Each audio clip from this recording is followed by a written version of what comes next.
hermosas, con estilo, pero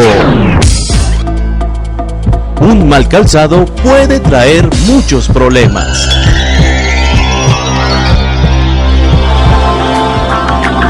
En Calzado Rómulo no solo somos estrategas en moda, buscamos salud, su comodidad. Sus pies se lo agradecerán. Así que vive con estilo, con salud, con Calzado Rómulo.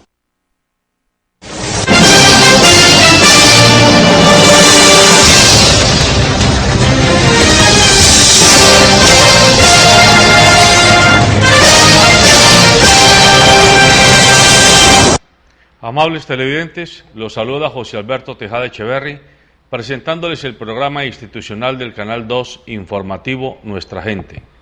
Hoy estoy acompañado en el estudio por la doctora Luz Betty Jiménez de Borrero. Ella es veedora ciudadana, abogada experta en Derecho Público, en Derecho Administrativo y, obviamente, defensora de la ciudadanía. Buenos días, doctora Luz Betty. Buenos días, señor director. Buenos días al amable compañero aquí en la mesa de trabajo y a la teleaudiencia. Está también con nosotros el abogado Johan Ramírez. Él es abogado penalista, hace parte del grupo que lidera Rodrigo Londoño en Cali y que está dedicado a defensa y trámites de acusados y acusadores en el derecho penal y tiene mucha cercanía con las cárceles de la ciudad y el departamento en particular. Buenos días, Johan. José Alberto, buenos días. Cordial saludo a toda la televidencia y cordial saludo a la doctora Betty. Muy bien.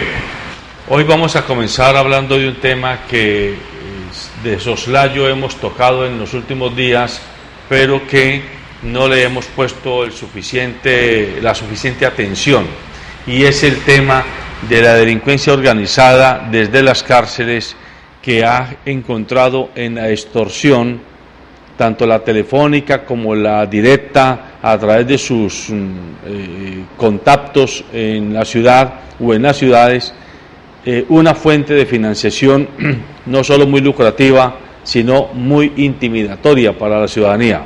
De hecho, el gobierno ha anunciado la intervención de 22 cárceles del país, porque se ha detectado que desde 22 de las cárceles del país se ha logrado ir generando una serie de redes de extorsión que pasan desde la llamada telefónica, como ya dije, hasta la presencia directa con personas que llegan en motos a las casas, a los almacenes, a los sitios donde están las familias o las personas que son el objetivo de su pretensión, para obligarlos a que entreguen dinero. Y de esto no se está refiriendo únicamente a personas y a comerciantes de grandes negocios o de estratos altos. De hecho, aquí en Cali, en el barrio Mojica, en el barrio El Vallado, se ha acabado de desmantelar recientemente una banda, los Patinetos, que se encargaban de cobrar extorsiones de entre 10.000 y 20.000 pesos a personas residentes del sector, con el único propósito de dejarlos transitar o de dejarles abrir sus negocios. Este es el estado del arte de lo que está pasando con la llamada extorsión desde las cárceles. Este es un tema que vamos a tocar y le pido a la doctora Luz Betty que comience dándonos su propia, no solo opinión, sino su propia valoración de qué es lo que está pasando realmente con este fenómeno que ha tomado mucha dimensión. En esta semana 2 personas nos han llamado aquí al canal a plantearnos que han sido víctimas de este tipo de extorsión, fuera de que sabemos que inclusive personas cercanas ligadas al canal, también a través de sus familiares, han visto la misma situación. Sí, señor director, la verdad es que eso tiene que ver con la seguridad y de qué manera las autoridades locales están enfrentando las diversas formas de criminalidad en las ciudades. Esta descripción que usted acaba de hacer no es exclusiva de la ciudad de Cali, puesto que se repite en todas las ciudades, no solo en las principales. Pero aquí tenemos que hacer varias reflexiones. ¿Cuál es la seguridad real que nos están garantizando y nos están brindando nuestros gobernantes? Porque lo que estamos viendo es que fundamentalmente la seguridad está dirigida especialmente a los grandes personajes de la vida local y nacional, en el ámbito político, en el ámbito económico. Todas estas personas tienen asignadas escoltas, policías, para los partidos de fútbol en el de anoche. Solamente, según las informes de la policía, se asignaron 2.000 agentes de la policía para proteger a las personas que asistieron al estadio para ver el partido Cali Nacional, Medellín. En fin, de manera que se deja desprotegida la ciudad, porque nos dirá la policía, no, la ciudad no queda desprotegida, quedan unos agentes, pero son muy pocos, y las calles se ven con ausencia total de los agentes de la policía.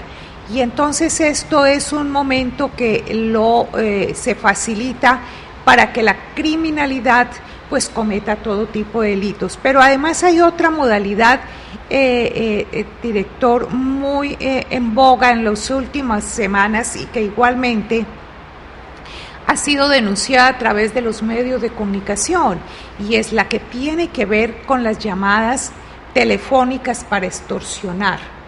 Es decir, llamadas telefónicas que hacen para pedir dinero sobre texto e imitan voces de familiares de que están en una situación difícil, bien porque han tenido un accidente y arrollaron a alguien, o bien porque los han encontrado con armas. Es decir, siempre invocan un delito, una situación muy extrema, y obviamente eso mueve la fibra de la sensibilidad y de la solidaridad familiar. A muchas personas las han estafado, les dan un número de cuenta para que consignen. Aquí, además de la inseguridad, no nos puede salir los gobernantes con la frase común de que no, son delincuentes que siguen cometiendo los crímenes o dirigiendo por lo menos desde las cárceles, que estos son delincuentes y bandas organizadas. Pues sí, eso puede ser cierto, pero en esta forma de criminalidad de extorsión telefónica hay otro problema muy grave, y es el que tiene que ver con los datos, con la información. ¿De qué manera estos delincuentes han accedido a la información para tener conocimiento de una serie de circunstancias que en una simple base de datos no es posible obtenerla? ¿Están chuzando? ¿Estamos todos los caleños chuzados para que se sepa determinadas informaciones? Me parece que esa es la parte muy delicada y de la cual no hemos tenido respuesta por parte de las autoridades locales ni de la policía. Johan, a usted le toca estar a diario en relación con el tema de las cárceles, de los presos, de los fiscales y demás. Realmente, a juicio suyo, alguna vez aquí estuvimos con alguien del IMPEC hablando de estos temas, a juicio suyo, ¿dónde está el hueco por el que la criminalidad organizada está logrando hacerse a eso que la doctora Luzbetti llama la atención, a ese cúmulo de información sensible que le permite al delincuente ser exitoso al momento de intimidar al ciudadano? José Alberto, lamentablemente no se puede tapar el sol con un dedo, ¿no? Es un secreto a voces que de nuestras cárceles, las cárceles, se vienen presentando fenómenos como la extorsión, la microextorsión, y son fenómenos muy recurrentes, ¿no? Nos encontramos con que las cárceles hablemos de Villahermosa, cuentan con bandas organizadas dentro de las cárceles, las cuales una vez la persona entra investigada, condenada con una medida de aseguramiento, siguen delinquiendo a través de ellas, a través de llamadas.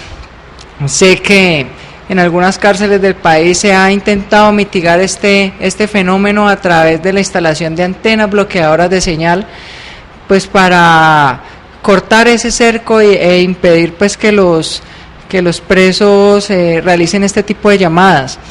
Lamentablemente son bandas muy organizadas que principalmente la cabeza o los organizadores de estas bandas son los que se encuentran dentro de las cárceles como para generar un marco legal de que no los puedan encontrar pues o que están privados de la libertad. Entonces, ¿cómo les van a probar que están cometiendo delitos desde adentro, no? Sería prácticamente imposible, dicen ellos, que le demuestren la nueva comisión de un delito más como el de la extorsión. Ellos cuentan con redes afuera, en los barrios, en las mismas filas donde se hacen las visitas para hombres, para mujeres, los mismos presos adentro tienen mucha comunicación y dan cuenta de las pesquisas que hacían afuera o de las personas que conocen afuera que tienen algún modo económico pues interesante para poder ser susceptibles del delito de extorsión, ¿no? Entonces, la verdad, cuenta el Estado con pocas herramientas para desarticular este tipo de bandas que son muy organizadas y que constantemente están haciendo inteligencia con personal por fuera de las cárceles para realizar todo este tipo de investigaciones y encontrar sus víctimas. ¿Puede existir la posibilidad de que, como dice la doctora Losbetti, estemos chuzados? O sea, que haya algunas mafias que tienen acceso a las centrales telefónicas de Encali, de Claro, de Movistar, etcétera, y por esa vía nos vayan rastreando la información. Pues José Alberto, en esta época de telecomunicaciones tan avanzadas, en estas épocas de hackers, todo puede pasar. Las redes sociales se prestan mucho para este tipo de información que muchas veces uno va subiendo fotos, imágenes, información personal, y es tomada muchas veces por este tipo de bandas para obtener información privilegiada de uno, ¿no? Sí que no sería raro, como dice la doctora Betty, que hayan hackers informáticos o personal al interior de distintas empresas, al interior de los bancos, que pertenezcan a este tipo de bandas y que estén brindando información privilegiada, ¿no? Bueno, y desde el punto de vista del ciudadano común, como ustedes y como yo, que no somos ni fiscales, ni gente del INPEC, ni gente del gobierno, ¿qué podemos hacer para defendernos? O sea, uno va a la fiscalía, por ejemplo, en estos días a alguien cercano conocimos, lo capturaron, un empleado de una empresa, y la persona lleva un mes en la cárcel. Llegó y el tipo desesperado porque no puede, o sea, dormir es estar en un rincón, según explica la esposa de la persona.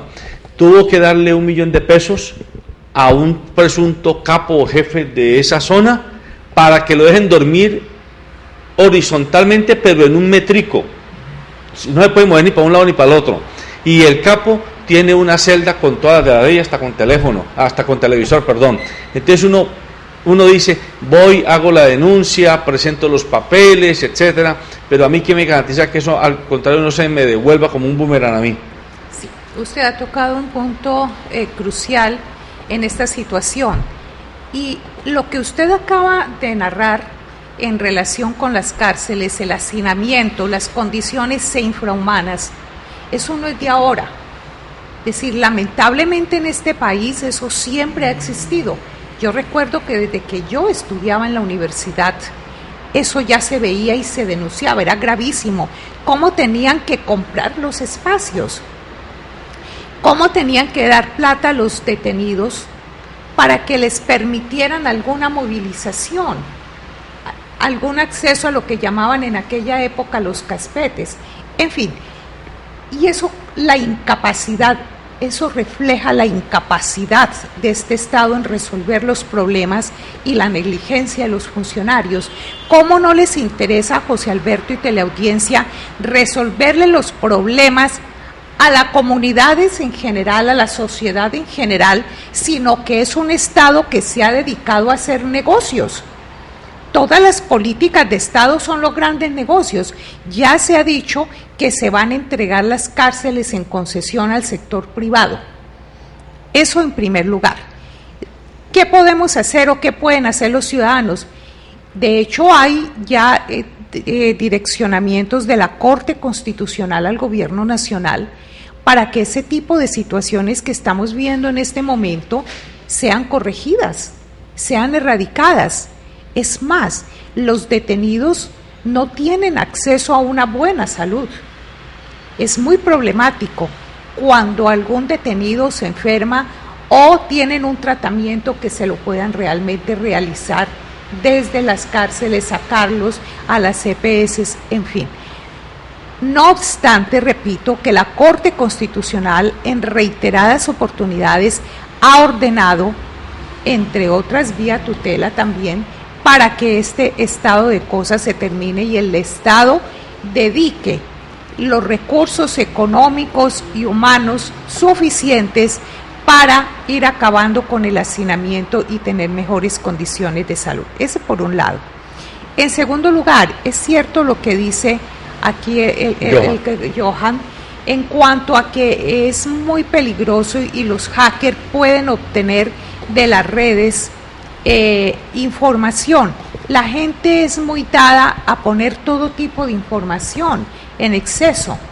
Por eso es que eso se llama voyerismo, porque hay otra persona que le fascina estar viendo y los datos que hicieron, que comieron, si están cansados, si estrenaron, si viajaron, si comieron tal cosa, si discutieron. Es decir, una cantidad de información privilegiada. Pero resulta que los casos que hemos conocido no es obtener información a través de las redes. Por ejemplo, las voces. En esas llamadas extorsionistas que están haciendo, están imitando voces perfectamente del supuesto implicado, del supuesto familiar implicado en algún delito. Entonces, ¿cómo tienen acceso a las voces para imitarlas? Segundo lugar, en una base de datos puede saberse el número de la cédula de la persona y el nombre y la dirección, pero no se puede saber de quién es familiar, de quién es hermano, de quién es primo, de quién es sobrino, de quién es tío, de quién es compañero permanente. En fin, son una serie de informaciones que las tienen estos delincuentes que están llamando a hacer las llamadas estas para extorsionar. En tercer lugar, ellos están dando números de cuentas. Así como muchas personas no caen en el chantaje, en la extorsión, hay otros que sí, movidos por esa parte de la sensibilidad humana y la solidaridad, y van y consiguen el dinero y lo consignan en las cuentas. ¿Por qué el Estado no ha rastreado esas cuentas, los bancos? ¿Cómo se están abriendo esas cuentas? Es decir, es una cantidad de interrogantes. Todo esto deja más interrogantes que satisfacciones con las respuestas simplonas que ha dado el alcalde o la administración, de que son simplemente delincuentes que continúan cometiendo delitos desde las cárceles. No, aquí lo que tenemos que preguntar es con nuestras bases de datos qué está pasando. Segundo, ¿estamos chuzados todos? Porque no puede ser que aquí solamente la parte de la chuzada se mire desde un punto de vista político a los grandes personajes y a los ciudadanos del común, no. Lo cierto y conclusión, José Alberto, es que no hay seguridad aquí para los ciudadanos en general y no se nos están garantizando las suficientes medidas para tener seguridad. Porque la policía, entre otras cosas, está asignada a proteger a los grandes personajes, a proteger los grandes eventos como los del fútbol, y los ciudadanos, mientras tanto, usted sálvese como pueda.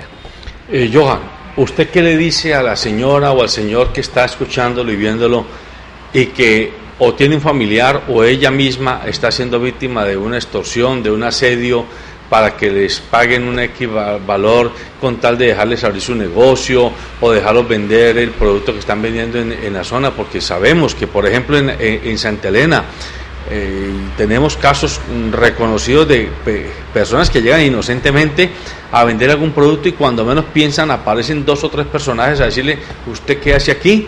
Usted aquí no puede estar, aquí no puede vender su producto, y tienen que salir con con la cola entre las patas como el perrito, con su producto, porque sencillamente hay un capo invisible que tiene ojos en todas partes y que dice, usted tiene que ir. En la zona de ¿cómo se llama?, de Nápoles, que colinda con Los Chorros, con Buenos Aires, con Caldas, esa zona toda está vacunada. Y entonces uno se pregunta, ¿y cómo la gente sabe que están vacunados? ¿Cómo la gente sí sabe que a este fulano le toca pagar X valor todos los días o todas las semanas para que lo dejen abrir su negocio y la policía no lo sabe, o es que no lo quiere saber, o qué es lo que puede ocurrir? José Alberto, la invitación es a denunciar, ¿no? Hay que reconocerlo, la mayoría de establecimientos en el comercio, en los sectores que usted acaba de indicar, son víctimas de extorsiones, pero si la comunidad no denuncia, vamos a seguir igual, ¿no? Es que la gente se ha cansado de denunciar, Johan. Lo que pasa, José Alberto, es que la Fiscalía, que es el órgano de la persecución penal, puedo dar fe, está trabajando constantemente en compañía del Gaula con acciones de inteligencia para desarticular bandas. Lamentablemente el flagelo es tan grande que el órgano de la persecución penal no alcanza a abarcar todo este tipo de situación, y es ahí donde se le hace el llamado a nuestros dirigentes políticos allá en Bogotá para que puedan ampliar nuestro pie de fuerza, ampliar la capacidad del Estado en cuanto a investigación, en cuanto a inteligencia, porque es que es un fenómeno que ya desbordó todo tipo de situación y todo tipo de control por parte de nuestras autoridades. Sin embargo, si nuestra ciudadanía no denuncia, si la ciudadanía se queda callada, será darle como el visto bueno a este tipo de delincuencia para que sigan en las mismas, ¿no? Sigan extorsionando. La Fiscalía, cuando captura por lo general a este tipo de bandas como las que capturó los patinetos, capturó en Mojica, en el Vallado, son bandas que ya les vienen haciendo seguimiento por lo general hace más de un año, año y medio. Entonces, la Fiscalía, para curarse en salud y para presentar buenos resultados ante un juez, para que puedan dictar unas medidas de aseguramiento y no dejar espacio a que se les den libertades por malos procedimientos en las investigaciones, en las capturas, por lo general siempre lleva un tiempo determinado para desarticular en su totalidad este tipo de bandas, ¿no? Sin embargo, la invitación es a eso, a denunciar y hombre, y hacerle también pues la petición a nuestros dirigentes en Bogotá para que amplíen ese pie de fuerza, esa capacidad del Estado para investigar, y pues que se minimice o se pueda exterminar este tipo de delincuencia que ya desbordó lamentablemente todo tipo de control por parte de las autoridades, ¿no? Porque es que lo grave es que ya no le están cobrando extorsión a un comerciante o a un profesional con cierto nivel económico, le están cobrando a la gente del común, a los vecinos. Sí, a todo el mundo. Mire, es muy grave. Esto, este tema que estamos analizando hoy refleja claramente la debilidad institucional, la crisis del Estado. Es que este Estado hizo crisis. Claro, lo teórico es que la gente denuncia, pero la gente denuncia y no pasa nada, como usted lo dijo. No pasa nada. Y entonces, ¿y por qué no pasa nada? Porque ni la Fiscalía ni los juzgados, no digamos que no tienen ya los recursos para investigar, porque es que los colombianos hemos hecho un esfuerzo muy grande a partir de julio del 1991, cuando se firma y se proclama la nueva Constitución. Hemos hecho un esfuerzo grande en el sentido de aportar con nuestros impuestos para el presupuesto de la rama judicial. y la verdad es que allí nunca hemos hecho un control de cómo se han manejado esos recursos, que fundamentalmente se han ido es en cuestiones estéticas, de lujos, de imágenes.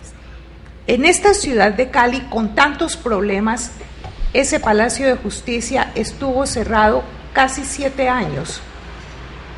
Y usted viera pues la cantidad de plata que invirtieron allí.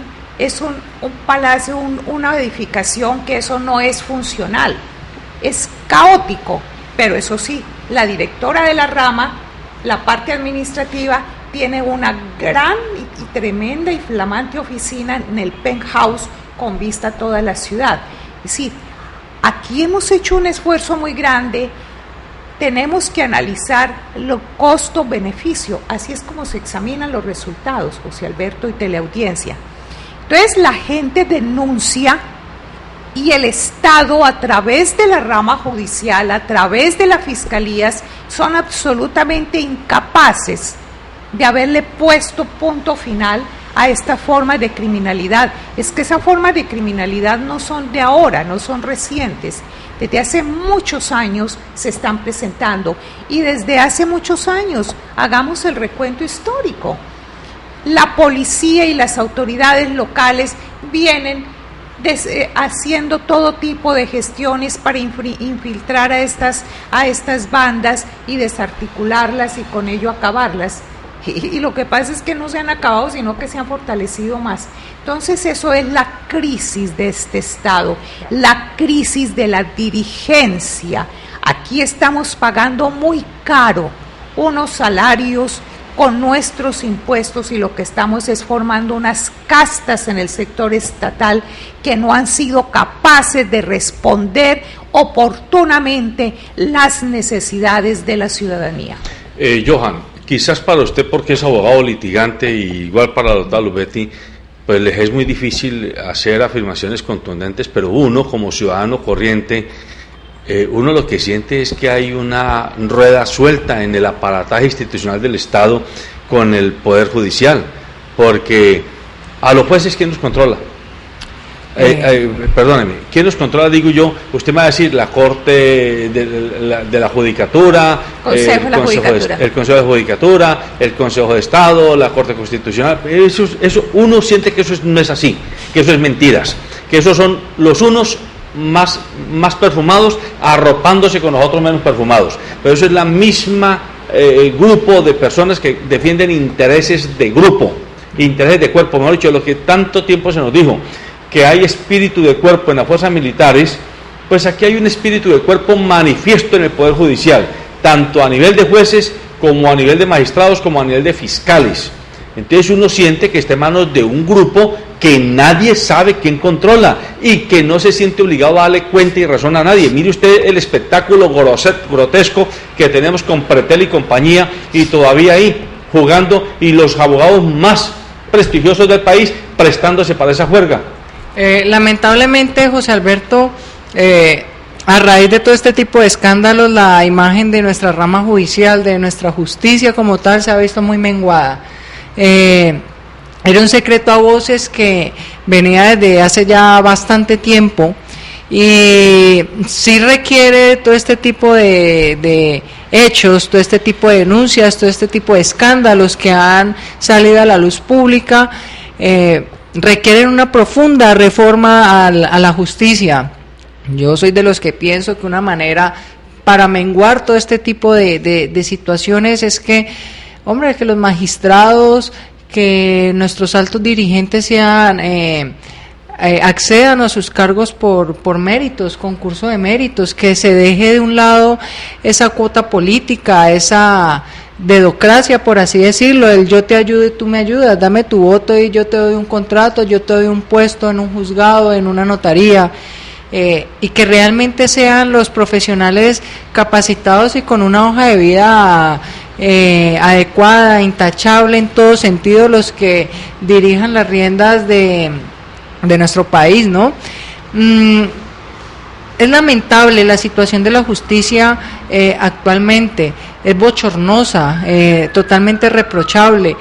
que esos órganos como lo es la Corte Constitucional y que generan tanto respeto de uno como abogado, le pronuncian el nombre de un magistrado y es lo máximo, es como el querer llegar uno a ese estatus, se vea tan menguado y se vea lamentablemente despotricada la imagen de tan dignos cargos. Entonces yo pienso que esto requiere una profunda reforma a la justicia y que sea no la que ha presentado el presidente Santos, que es más tema político, pero que sea una verdadera reforma, que se trate de minimizar ese riesgo de corrupción, ese riesgo de que se sigan presentando todo este tipo de situaciones, ¿no? Pero permítanme, les pregunto a ustedes dos, que están todos los días de sus vidas, están inmersos en toda esta situación del Poder Judicial.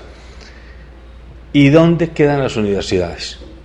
¿Dónde quedan las decanaturas de Derecho de las universidades, tanto públicas como privadas, que pareciera que no inculcan en los estudiantes el respeto por la justicia, el respeto por la aplicación debida del derecho, por el debido proceso, por la igualdad ante la ley, etcétera, sino que yo he escuchado a muchachos y se les ha hecho la pregunta en universidades, que no vamos a dar nombre para no estigmatizar ninguna, ¿y usted qué quiere hacer? No, yo voy por lo mío, doctor, yo voy por lo mío es que yo con 2 o 3 contraticos me gano una plata y salvo el año. O sea, es una mentalidad mercantilista, especulativa, inmoral desde todo punto de vista, y aquí no estamos haciendo una prédica de moralismo, pero es una aptitud que es grotesca, por lo menos, porque es que el Estado y el país está invirtiendo en formar intelectual y profesionalmente un grupo de muchachos y muchachas que salen mañana a tirarse precisamente la convivencia pacífica de los colombianos, porque ellos terminan siendo los jueces, los auxiliares de juzgados, los fiscales y etcétera, que tienen que ver, y los abogados litigantes, porque también hay que decir que no es un problema solamente de jueces, es un problema de jueces y de abogados litigantes, donde todos comienzan a hacerse favores de lleva y trae, donde ese nudo gordiano nadie lo desenvuelve. Ese punto quiero pedirles a ustedes que nos lo expliquen, por lo menos a los que no somos abogados. A ver, director, los problemas de la justicia son varios. En primer lugar, Pretel no es la causa de los problemas de la justicia ni el desprestigio. Que Pretel está sindicado o se han denunciado unos hechos muy graves contra Pretel, eso es otra cosa, y que tienen que investigarse y saber la verdad real, eso está claro. Pero así saliera Pretel, la justicia no va a recobrar esa majestad. La majestad de la justicia no está en ponerse, como lo entendieron a través de la ley estatutaria en 1996, esa batola, y tener un martillo y estar el juez por encima de todo el mundo en ese estrado. Así él se maneja hoy día la oralidad. No, la majestad de la justicia no está en eso, no está en la forma, no está en las apariencias. La majestad de la justicia está en que el juez realmente responda a todas esas necesidades y que en las decisiones esté sometido realmente y ajustado, no sometido, sino que se ajuste realmente a lo que dicen la Constitución, la ley y a lo que dicen los hechos de la demanda, las pruebas que hay en un determinado proceso, y eso no se está dando. Ese es un debate que los abogados no han dado o no quieren dar a través de las asociaciones, porque en los pasillos sí se comenta lo que tiene que ver con la mala calidad de las providencias, que esto significa una sentencia que puede reconocer o puede negar un derecho, pero uno dice, bueno, ¿y este juez cómo llegó a esas conclusiones? O este magistrado, ¿cómo le hizo este sesgo a la ley? ¿O cómo le hizo este sesgo a la prueba? ¿Cómo no estudió estas otras cosas que habían en el proceso? Y las personas se quedan allí.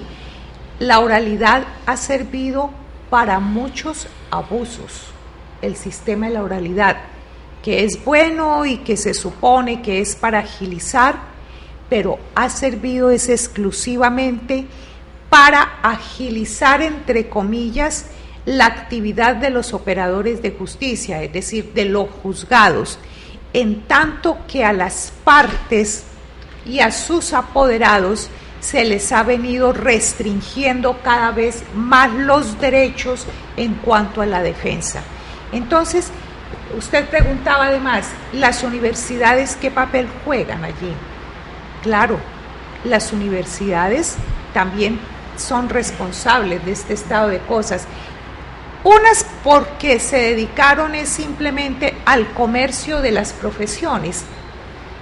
Entonces lo que les interesa es tener cada semestre un número grande de estudiantes y posteriormente realizar una serie de posgrados, de maestrías, de cuánta cosa se les puede ocurrir. Que sale una nueva ley, entonces hacen un curso de actualización de esa ley y eso tiene un costo.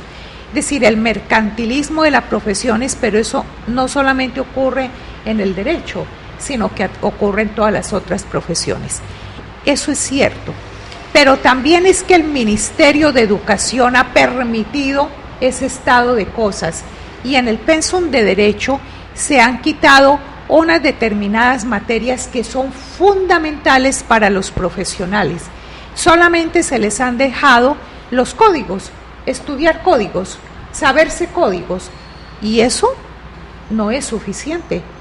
Eso es lo que está pasando. Conclusión, en un Estado tiene que haber una verdadera planeación. Eso no es que el mercado, dejar en manos del mercado absolutamente todo, entonces la libertad de empresa me permite asociarme con otras personas y crear una universidad con tales facultades y entonces así se me tiene garantizado el derecho a la libertad de empresa consagrado en la Constitución. No, el Estado tiene que hacer una planeación.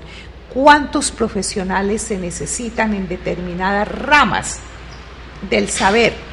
¿Qué ciudades del país necesitan de esos profesionales?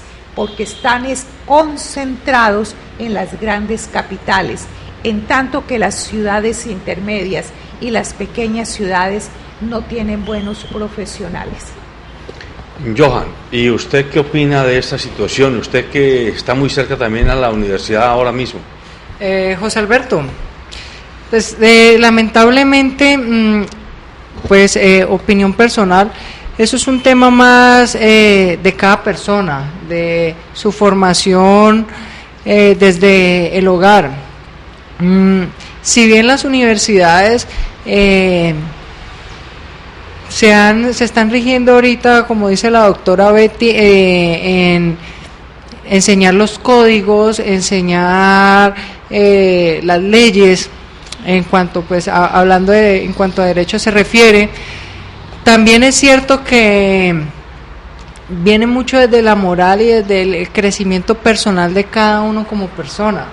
Si uno viene con unas bases sólidas desde pequeño, si uno ha crecido en un hogar normal, por así decirlo, el día de mañana que usted llegue a una universidad o que usted ejerza su profesión, va a tener la valentía, va a tener esa decisión propia para tomar su propia decisión y decidir entre lo bueno y lo malo, ¿no?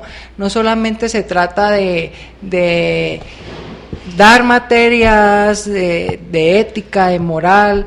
Perdóneme, director, yo hago una interpelación allí, excúseme usted. Mire, el problema, claro, es las orientaciones que haya recibido la familia, la persona en su familia, pero eso allí no está solamente el problema, es parte del problema. Es que esta es una sociedad, estamos viviendo en una época donde todo vale por la plata. Correcto. Es decir, donde lo determinante es el dinero, y vemos los programas en televisión que promueven esas cosas. Aquí el éxito se mide es la persona cuánto dinero hace en poco tiempo, de igual que los empresarios, la mayor tasa de retorno en poco tiempo con la menor inversión. Así también es con los profesionales independientes y con los comerciantes. Me parece que eso hace parte de la crisis. Y eso es lo que tenemos que empezar a hacer una cultura, porque no puede seguir de que todo por la plata. Bueno, de todas maneras, estos son temas que aquí escasamente lo que alcanzamos es a dejarlos como abrebocas para incitar la curiosidad de cada uno de nuestros televidentes e internautas para que busquen y estudien y profundicen en la complejidad del fenómeno. Mire usted que comenzamos diciendo que hay grupos de extorsionistas en las cárceles que están extorsionando a través de sus contactos en la calle a familias y a comerciantes y a empresarios y a profesionales, y que no están extorsionando solamente a gentes que tengan algún nivel económico.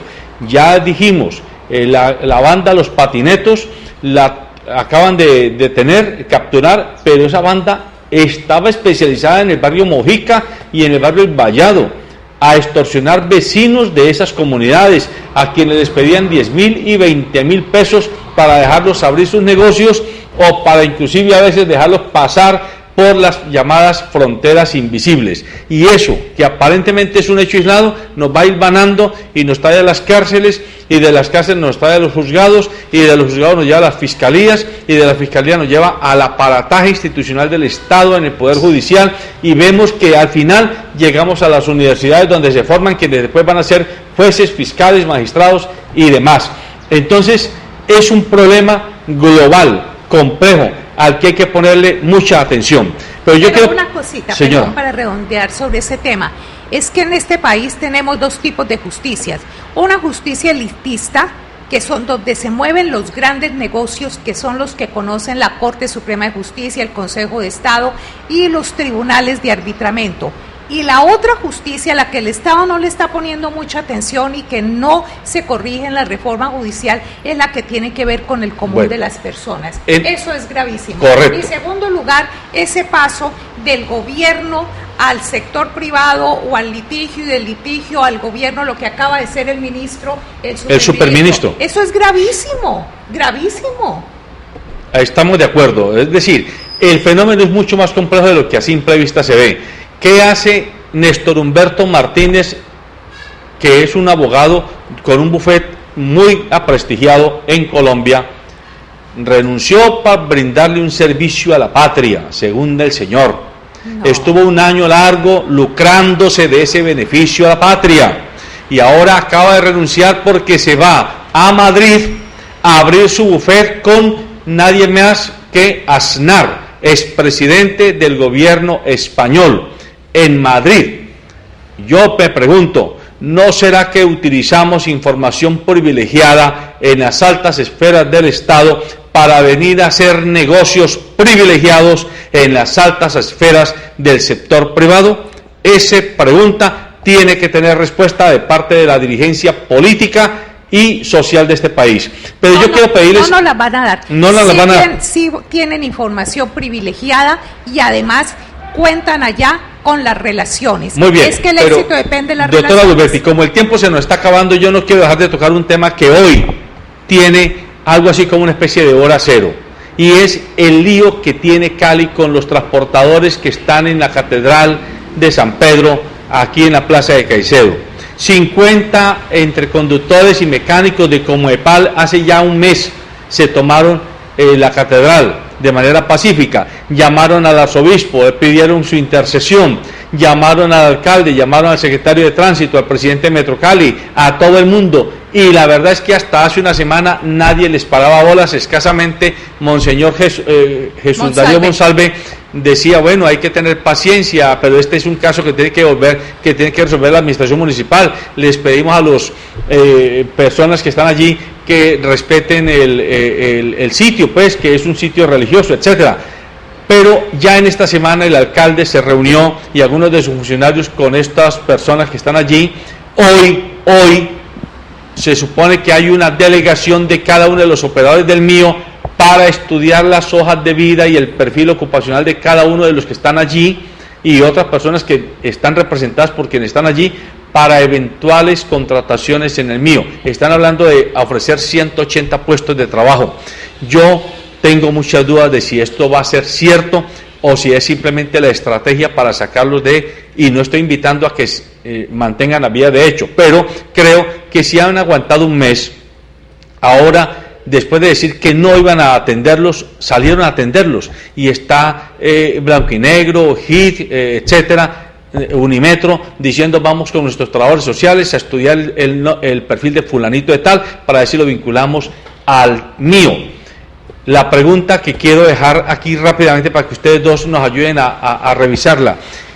Esto suena a otra salida en falso de la administración municipal que a las carreras va a desactivar un conflicto que está latente y que está en calma chicha, y es que en Cali en los últimos 4 años 5.000 personas, conductores y propietarios pequeños de buses tradicionales, quedaron cesantes, del cuales solo 1.900 consiguieron trabajo en el mío, y los otros 3.000 y tantos posiblemente están en la piratería o en lo que llaman el transporte ilegal o hasta en redes delincuenciales.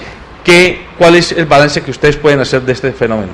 Usted dijo una palabra que es clave: eventual vinculación de las personas que van a quedar cesantes con el sistema mío.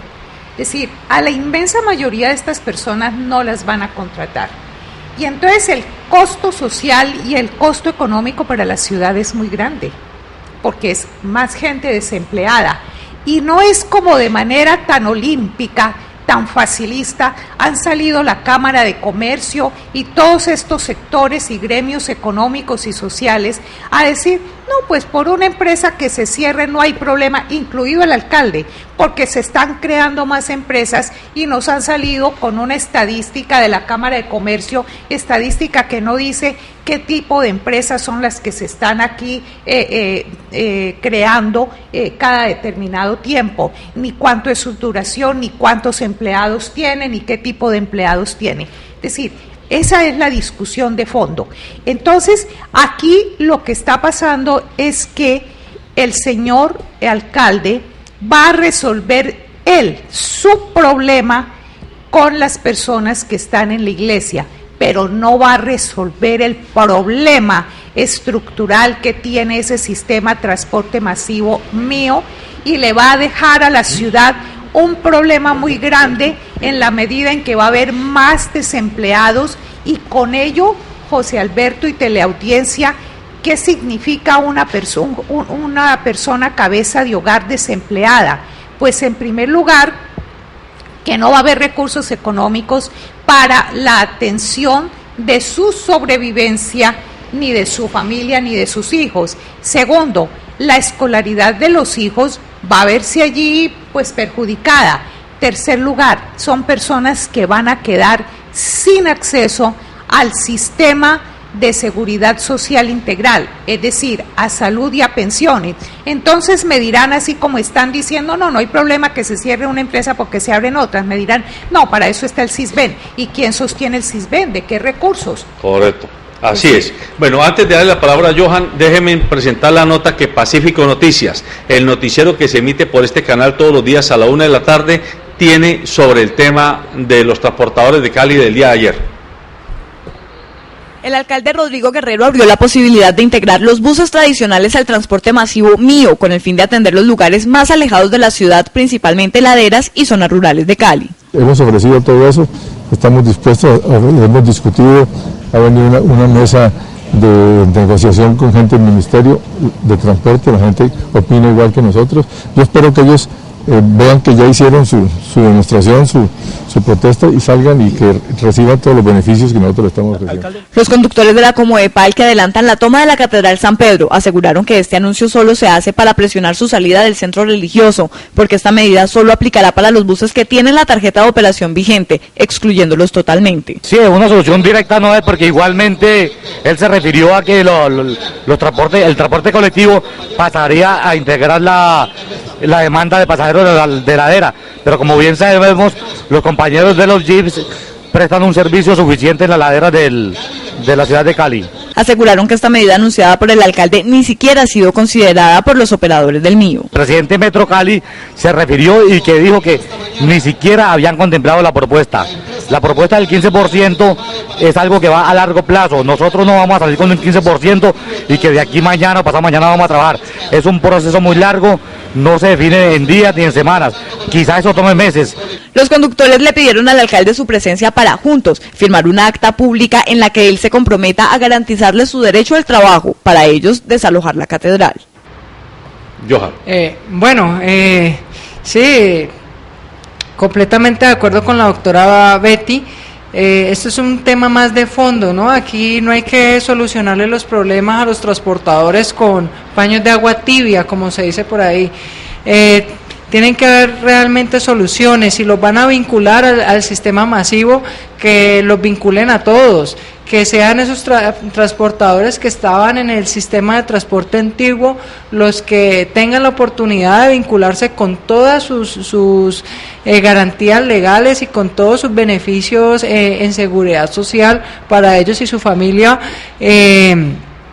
a un trabajo formal, y que no se incremente más esa informalidad laboral, esa piratería en el servicio de transporte, y que sean verdaderas soluciones, verdaderos puestos de trabajo para todas estas personas que realmente lo necesitan, tanto ellos como sus familias, ¿no? Me permite un momentito. Brevemente, es decir, doctor. este análisis que estamos haciendo, estamos transgrediendo, entre comillas, la directriz que aquí la dirigencia ha impartido de que de Cali no se habla mal. Y entonces ha puesto a todos los columnistas como borregos de determinado diario, dizque hablar de las cosas maravillosas de la ciudad, en un momento donde estamos a puertas de una elección para alcalde de la ciudad. Me parece que aquí eso está violando el derecho de expresión, que es supremamente grave, y yo hago esa denuncia. Aquí se nos tiene que permitir a los ciudadanos y garantizar, como lo hace usted, de hacer los análisis, de las observaciones de las políticas, porque por ello, por no permitir estos análisis, es que la ciudad está en la crisis social, tan grave en la que estamos, y el apetito por ser alcalde de la ciudad de Cali radica en los billones de pesos de contrataciones que va a haber con la remodelación, la recuperación de Ciudad Paraíso, del centro de la ciudad, del barrio Versalles, del Parque Lineal, etcétera. Muy bien, amables televidentes, el tiempo se nos ha acabado. Recuerden que este programa es un aperitivo para que usted celebre el apetito por la búsqueda de información completa, veraz y oportuna que le permita ejercer su ciudadanía con criterio. Necesitamos ciudadanos que piensen, ciudadanos que actúen, ciudadanos que se comprometan y que no se dejen manosear ni manipular por intereses de cualquier tipo de procedencia. Aquí, quien diga que quiere apoyar y trabajar por la ciudad, que lo demuestre, no que lo declare. Y un llamado muy especial: el periodismo es periodismo si es sabueso del poder, si está olfateando aquellas cosas que el poder, venga de donde venga, no quiere que se conozcan, o quiere que se conozcan con determinado maquillaje. El periodismo es periodismo si es capaz de defender los intereses colectivos por encima de los intereses particulares de parte alguna que esté en la sociedad. Quiere esto decir que ni estamos nosotros al servicio de la administración municipal, ni de un sector empresarial, ni de un sector religioso, ni de un sector político determinado.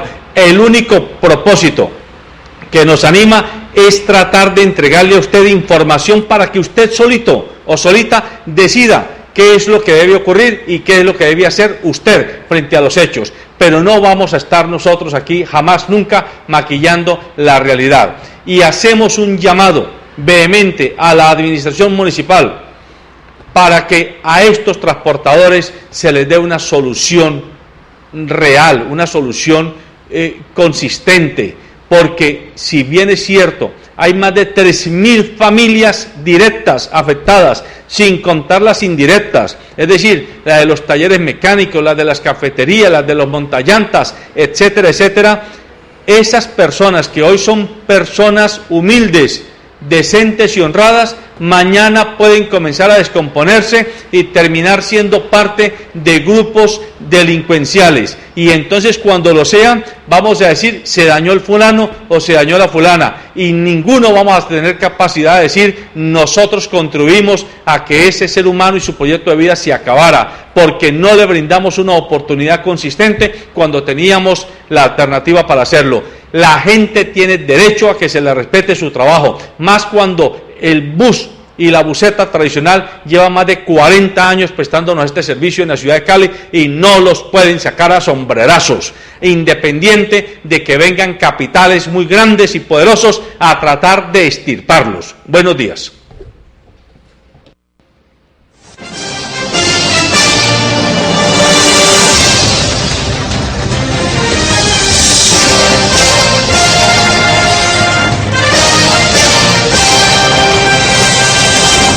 Calzado Rómulo, una familia avanzando hacia el futuro. Calzado Rómulo es la respuesta a tus necesidades y tiene el zapato más cómodo para tus pies, con una gran variedad de líneas para cada ocasión. Calzado Rómulo, el verdadero bienestar para tus pies. Encuéntranos en los principales almacenes del país. Colombiano, compra colombiano.